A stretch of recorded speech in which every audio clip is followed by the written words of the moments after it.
Praise the Lord, जय मसीह की। दोस्तों, हम आपका स्वागत करते हैं आज रात की प्रार्थना में। और आज मैं आपसे बात करना चाहता हूं कि हम में से बहुत से भाई बहन हैं जो अपने पारिवारिक रिश्तों में संघर्ष कर रहे हैं, और बहुत सारे हैं जो अपने जीवन में फाइनेंशियली स्ट्रगल कर रहे हैं।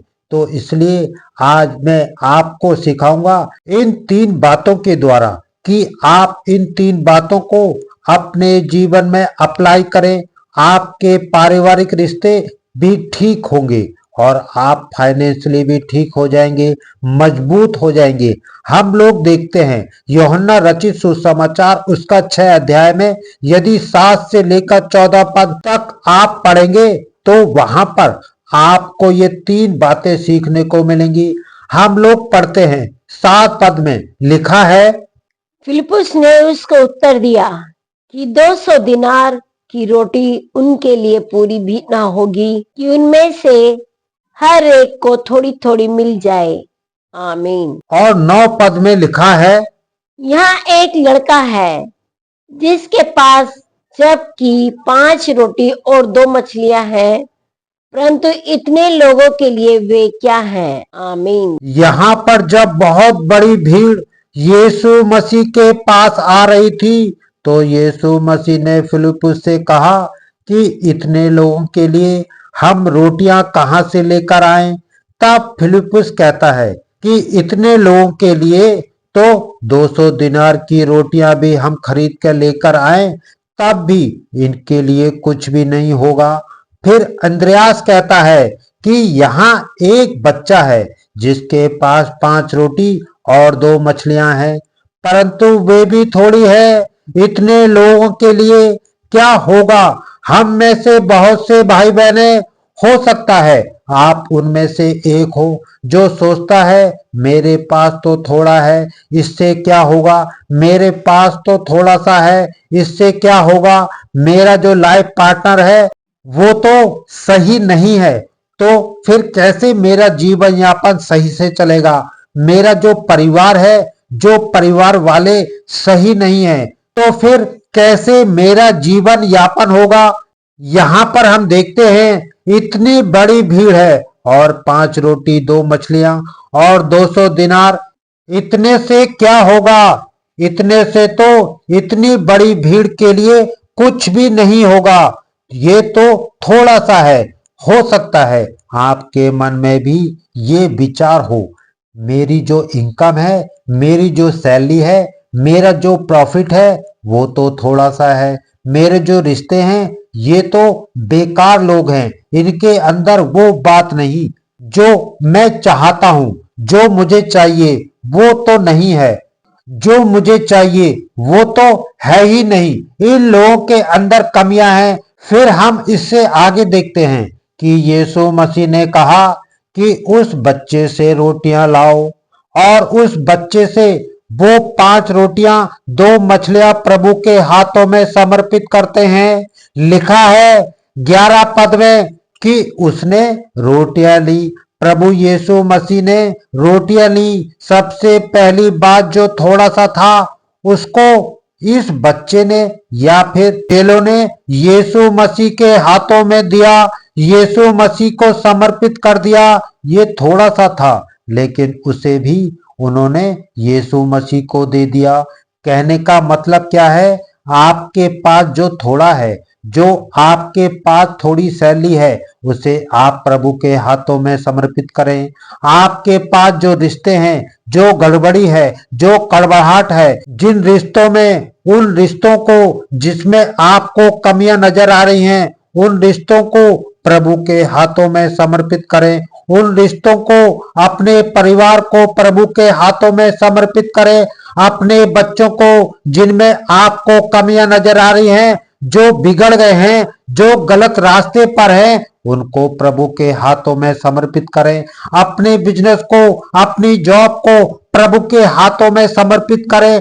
पहला काम आपको ये करना है कि आपके पास जो कुछ है उसे आप प्रभु के हाथों, जीवन के जिस क्षेत्र में आपको घटी कमी नजर आ रही है उसको आप प्रभु के हाथों में दें। आपको अपने बिजनेस में घटी कमी नजर आ रही है तो प्रभु के हाथों में दे। आपको अपने रिश्तों में कड़वाहट नजर आ रही है तो प्रभु के हाथों में दे। आपके अपने बच्चों में कमी नजर आ रही है तो प्रभु के हाथों में दे। यदि आपको अपनी पत्नी में, अपने पति में गलतियां नजर आ रही हैं तो उन्हें प्रभु के हाथों में सबसे पहला काम आपको उस क्षेत्र को, उस व्यक्ति को, उस काम को जिसमें आपको कमी नजर आ रही है उसे सबसे पहले प्रभु के हाथों में देना है। और दूसरा काम 11 पद में लिखा है, तब यीशु ने रोटियां ली और धन्यवाद करके बैठाने वालों को बांट दी और वैसे ही मछलियों में से जितनी वे चाहते थे बांट दिया। आमीन। दूसरा काम यीशु मसीह ने यहाँ पर क्या किया? यीशु मसीह ने उनके लिए प्रभु का धन्यवाद किया। उस 5 रोटी और उन 2 मछलियों के लिए प्रभु ने धन्यवाद किया परमेश्वर का। हालांकि ये कम है, हालांकि ये थोड़ा है, हालांकि ये इतना सा है और इस 5000 की भीड़ के लिए ये कुछ भी नहीं है, लेकिन उसके बावजूद प्रभु यीशु मसीह ने उस 5 रोटी और 2 मछलियों को लिया और परमेश्वर का उसके लिए धन्यवाद किया। यही आपको करना है। हालांकि आपके जीवन में घटी कमी है, हालांकि आपके पास थोड़ा पैसा आता है, हालांकि आपका प्रॉफिट जो है थोड़ा सा है, हालांकि आपका बिजनेस जो है वो छोटा सा है, हालांकि आपकी जॉब जो है वो छोटी सी है, हालांकि आपका जो परिवार में रिश्ते हैं जिसमें गड़बड़ियां हैं, जिन्हें देखकर आपको लगता है कि इससे दूर हो जाना है, उन्हें आपको प्रभु के पास, प्रभु के सम्मुख लाकर उनके लिए प्रभु का धन्यवाद करें।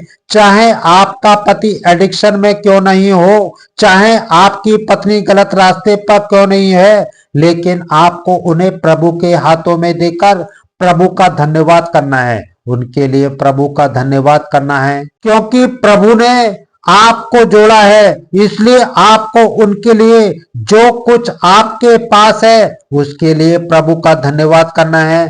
अपनी पत्नी के लिए धन्यवाद करो, अपने बच्चों के लिए धन्यवाद करो, अपने पति के लिए धन्यवाद करो, अपने माता पिता के लिए, अपने बच्चों के लिए, अपने रोजगार के लिए, अपने बिजनेस के लिए, अपनी जॉब के लिए, अपने पैसे के लिए, हर चीज के लिए, अपने घर के लिए, जो कुछ आपके पास है, खासकर जिसमें आपको कमी नजर आ रही है, उसको प्रभु के हाथों में समर्पित करें, पहला काम। और उसके लिए प्रभु को रोज सुबह शाम धन्यवाद करें।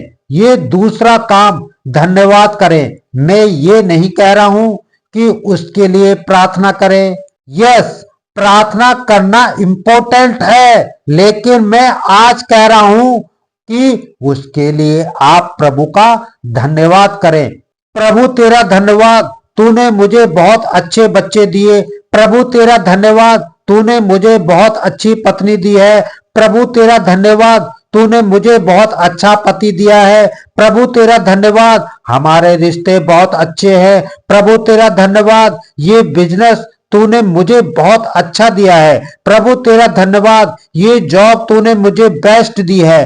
प्रभु तेरा धन्यवाद, ये धन जो तूने मुझे दिया है इसके लिए धन्यवाद। इस प्रकार से आप प्रभु का धन्यवाद करें, विशेषकर उस क्षेत्र के लिए जिसमें आप घटी कमियों को देख रहे हैं, उस क्षेत्र के लिए जिसमें आप कमियों को देख रहे हैं, उस क्षेत्र के लिए जो आपको पसंद नहीं आ रहा है, उसके लिए आप प्रभु का धन्यवाद करें।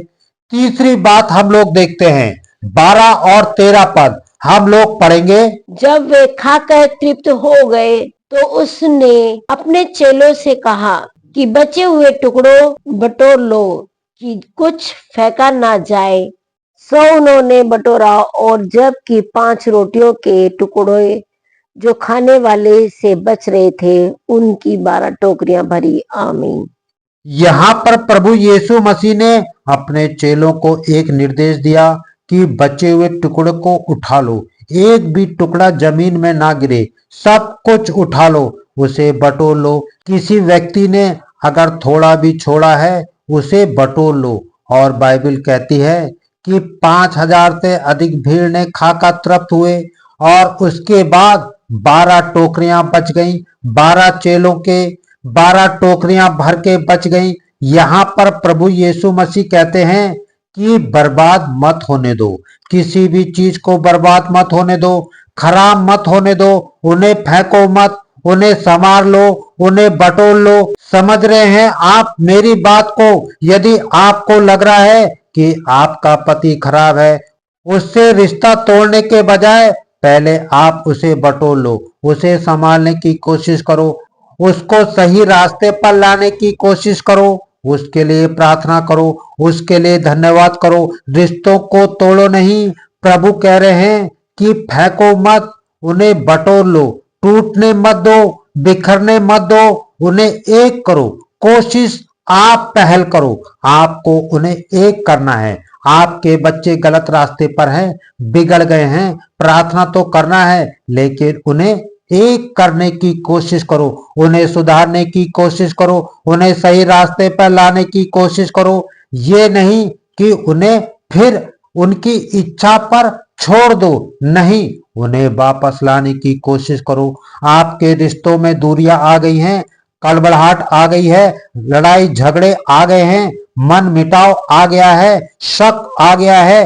इन चीजों को अपने दिलो दिमाग से दूर करो, इन बातों को, और फिर से अपने परिवार को एक करने की कोशिश करो। यीशु कह रहे हैं बटोर दो, उन सबको बटोर दो, इकट्ठा कर दो, सबको बर्बाद मत होने दो, उन्हें अलग अलग पड़े ना रहने दो, सबको बटोर लो, एक साथ कर लो। जब आप अपने परिवार के लिए इस प्रकार से मेहनत करेंगे, जब उन्हें बटोरेंगे, संभालेंगे, तो आपका परिवार टूटेगा नहीं, बिखरेगा नहीं, बल्कि वो परिवार मल्टीप्लाई होता चला जाएगा, वो परिवार 12 टोकरियों में बदल जाएगा, वो परिवार आशीषित होता चला जाएगा। आपके बच्चे, आपका पति, आपका रोजगार, आपका बिजनेस सब आगे बढ़ता चला जाएगा। इसी प्रकार से यदि आपके जीवन में पैसे की, फाइनेंशियली की घटी कमी है, तो प्रभु यीशु मसीह कह रहे हैं कि जो कुछ तुम्हारे पास है उसे बर्बाद मत करो, उसे फिजूल खर्ची में मत उड़ाओ, बटोर दो, बचे हुए टुकड़ों को बटोर दो, सबको बटोर दो, सबको बटोर लो, संभाल दो, इकट्ठा करो, टोकरी में इकट्ठा करो। समझ रहे हैं आप? इकट्ठा करना है। ऐसा नहीं है कि आपने महीने में 15,000 कमाया और 20,000 खर्चा कर दिया। नहीं, आपको बटोरना है, आपको संभालना है। कम से कम में आपको अपना मंथली खर्चा निकालना है और ज्यादा से ज्यादा आपको बटोरना है। लिखा है 5,000 की भीड़ खाकर तृप्त हो गई, लेकिन फिर भी 12 टोकरियां बची हुई रह गई। आपको फिजूल खर्ची से बचना है, आपको अपने पैसों को गलत तरीके से व्यय नहीं करना है, उसे बचाना है, उसे जितना हो सके आपको बचाना है। जब आप इस प्रकार करेंगे तो आप अपने पैसों में बरकत को देखेंगे, अपने परिवार में बरकत को देखेंगे, अपने जॉब में, अपने बिजनेस में, हर एक बात में आप आशीषों को देखेंगे। आप देखेंगे कि आपका परिवार आगे बढ़ रहा है, आप देखेंगे कि आपके रिश्ते ठीक होने लगे हैं, वो कड़वाहट, वो मन मिटाव, वो दूरियां गायब होने लगी हैं, मेल मिलाप, प्रेम, शांति परिवार में आ गया है, आप आगे बढ़ने लगे हैं। यदि आप इन 3 कामों को अपने जीवन में अप्लाई करते हैं, सबसे पहला काम, जिस क्षेत्र में आपको कमी नजर आ रही है उस क्षेत्र को प्रभु को समर्पित करें। दूसरा काम, उसके लिए प्रभु का धन्यवाद करें। तीसरा काम, उसे टूटने ना दें, उसे बटोरें, उसे संभालें। और यदि आप इन 3 कामों को करेंगे, आपके रिश्ते भी मजबूत होंगे और आप फाइनेंशियली भी मजबूत होंगे, सो प्रभु आपको इस वचन के द्वारा बहुत आयत से आशीष दे। आमीन।